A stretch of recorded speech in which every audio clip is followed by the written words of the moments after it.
Ölçələr yaşım üstə yaş, məclisimiz başlayır yavaş yavaş. 30 yaşına yaşlı ki Orxan qardaş, bir gün gələk 90'a qardeşimi.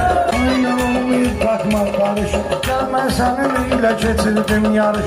Ben Orxan'la burada olmuşam tanış. Bak sen iyice sehmana kardeşim.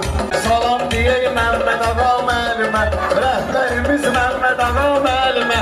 Salam bir qardeş yana qardeşimi, salam bir qardeş yana qardeşimi. Susun araqdan Orxanın şərəfinə, vurun iskan qardeşimi.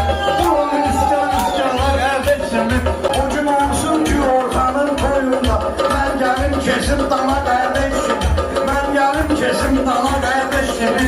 Girmişim